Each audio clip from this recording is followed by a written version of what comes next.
उत्तर प्रदेश की राजनीति में अखिलेश बनाम योगी आदित्यनाथ की बात होती थी, लेकिन अब पिछले कुछ समय में देखा गया है कि ये बदल चुका है और अब बात हो रही है अखिलेश बनाम ब्रजेश पाठक की। ऐसा क्यों हुआ? इसके पीछे का कारण है डीएनए का मुद्दा, जो लगातार पिछले कई दिनों से उत्तर प्रदेश की राजनीति में छाया हुआ है।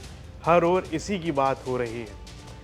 अब इस डीएनए के मुद्दे में काफ़ी सारे एक्स पर पोस्ट किए गए, अखिलेश यादव की तरफ से भी और फिर ब्रजेश पाठक की तरफ से भी। इन्हीं पोस्ट में एक पोस्ट अखिलेश यादव की ओर से किया गया, जिसमें उन्होंने ब्रजेश पाठक से 18 सवाल पूछ डाले। अखिलेश यादव ने एक्स पर पोस्ट करते हुए लिखा, उत्तर प्रदेश के माननीय स्वास्थ्य मंत्री जी से ये अति गंभीर सवाल है कि कृपया करके छिबरामऊ के एक प्राइवेट अस्पताल के डॉक्टरों की घोर लापरवाही से हुई एक बेटी की मृत्यु का संज्ञान लेकर यथोचित कार्रवाई तुरंत सुनिश्चित करें। माननीय से आग्रह है कि कृपया करके ये बताएं कि उत्तर प्रदेश में सही में कितने मेडिकल कॉलेज सही जांच इलाज के लिए उपलब्ध हैं। क्या ऐसे मेडिकल कॉलेजों में मानक के अनुरूप सभी ज़रूरी बीमारियों के लिए डॉक्टर, स्टाफ, मेडिकल मशीनें उपलब्ध हैं या नहीं? प्राइवेट हॉस्पिटलों पर नियंत्रण के लिए क्या किया जा रहा है? ये कैसे सुनिश्चित किया जा रहा है कि वहाँ जो फीस और टेस्ट के नाम पर चार्ज लिया जा रहा है उसके ऊपर कोई यथोचित नियंत्रण है या बीमारी के नाम पर वसूली ही हो रही है? ऑक्सीजन प्लांट चालू हैं या बंद पड़े हैं? कितने लोग हॉस्पिटल के बाहर टेस्ट, एक्सरे के लिए भेजे जाते हैं?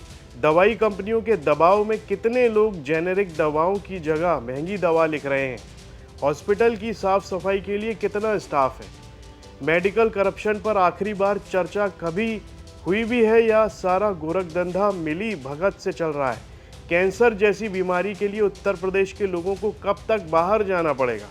उत्तर प्रदेश में बन रहे कागजी एम्स की क्या प्रगति है?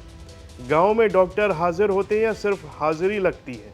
पूरे प्रदेश में स्वयंभू डॉक्टरों की धरपकड़ बंद क्यों है? झूठे इलाज का दावा करने वाले प्राणघातक प्रचार पर सरकार रोक क्यों नहीं लगाती है? स्वास्थ्य शिक्षा अधिकारियों का महत्व सरकार क्यों नहीं समझती है? आशा बहनों की उपेक्षा कब तक जारी रहेगी? एम्बुलेंस सेवा की बदहाली के पीछे प्राइवेट एम्बुलेंस वालों से सांठ-गांठ कारण है या चिकित्सा विभाग और मंत्रालय का उपेक्षापूर्ण व्यवहार? जच्चा बच्चा की देखभाल का तंत्र इतना ढीला क्यों है? नकली और एक्सपायर्ड दवाओं के माफियों की पर्दादारी का राज क्या है? इन सब सवालों के बाद अखिलेश यादव ने इस पोस्ट में आखिर में लिखा, बीमार कहे आज का नहीं चाहिए भाजपा।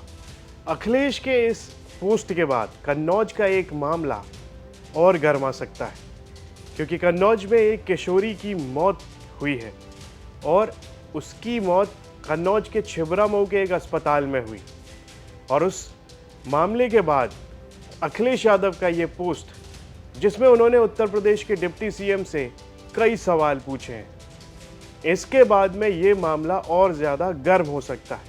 चलिए आपको बता दें कि छिबरामऊ की इस किशोरी के साथ में हुआ क्या था। असल में उसको बुखार आया था। बुखार के बाद उसको छिबरामऊ के एक निजी अस्पताल यानी कि एक प्राइवेट हॉस्पिटल में भर्ती कराया गया। वहाँ पर डॉक्टरों ने एक इंजेक्शन उसको लगाया, उसको बुखार था और इंजेक्शन लगने के बाद उसकी मृत्यु हो गई। उसके बाद परिवार वालों ने रात भर हंगामा किया और उनका आरोप है कि उसके इलाज में डॉक्टरों के द्वारा और अस्पताल प्रशासन के द्वारा लापरवाही बरती गई। एक तरफ उत्तर प्रदेश के पूर्व सीएम अखिलेश यादव हैं, तो वहीं दूसरी तरफ उत्तर प्रदेश के डिप्टी सीएम ब्रजेश पाठक हैं। दोनों के बीच एक्स पर पोस्ट के जरिए वॉर छिड़ी हुई है, एक दूसरे को जवाब दे रहे हैं, लेकिन इसी बीच ऐसे मामले भी हैं जहां पर मासूम लोगों की जान जा रही है।